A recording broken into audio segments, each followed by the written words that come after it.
Halo semuanya, kami dari kelompok 1 A4 2021. Di sini kelompok kami akan membahas tentang produksi insulin. Tapi pertama-tama kenalin dulu nih kelompok 1. Anggotanya ada yang pertama, Adinda Putra Alviro dengan NIM 135210108. Yang kedua, ada Niken Angelina Putri Lestari dengan NIM 13521110139.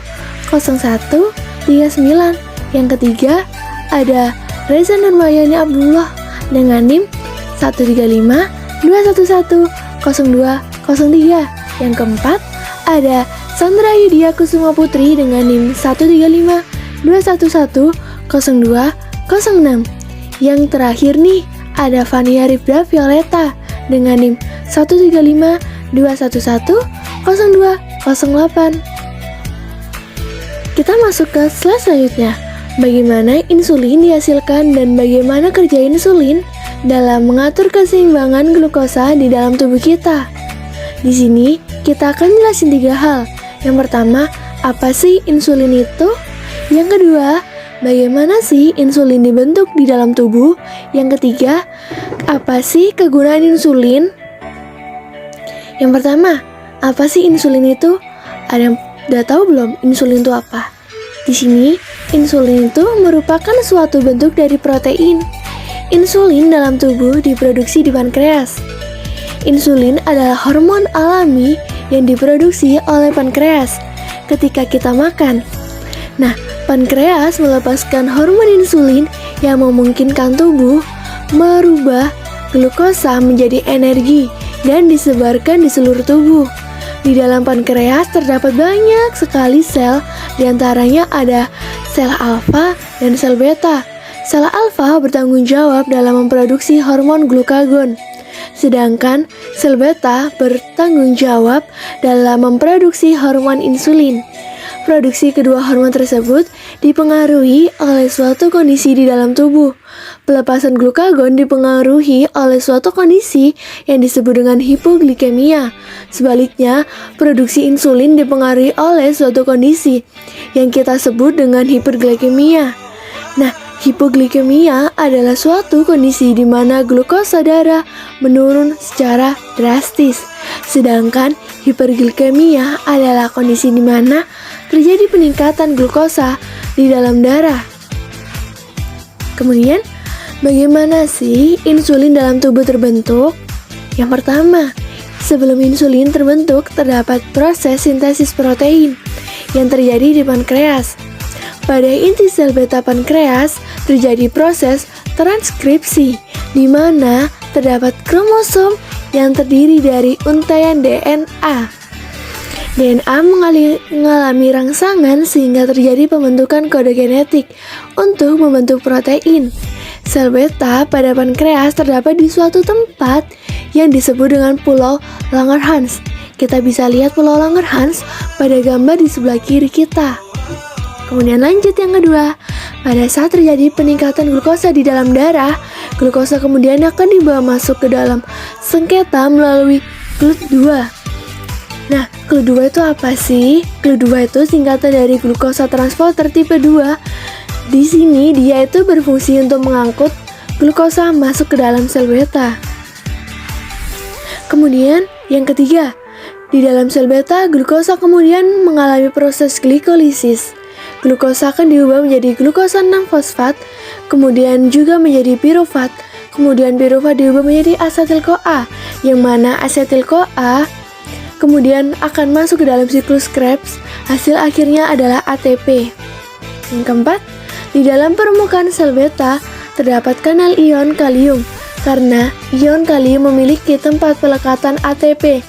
Jika ada ATP di dalam sel beta, maka ATP tersebut dapat melekat pada kanal ion kalium yang dapat berikatan kanal tersebut menutup.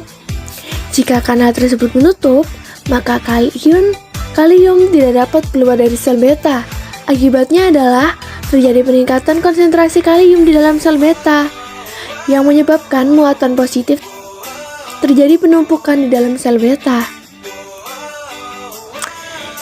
Kemudian akibatnya muatan positif terjadi penumpukan dalam sel beta. Menumpuknya ion positif tersebut ternyata berdampak pula pada kanal ion kalsium. Apa sih dampaknya? Dampaknya itu terjadi pemasukan ion kalsium yang berlebih di dalam sel beta, sehingga kadar kalsium di dalam sel beta juga menjadi besar. Dampak peningkatan kadar kalsium di dalam sel beta adalah vesikel yang berisi insulin.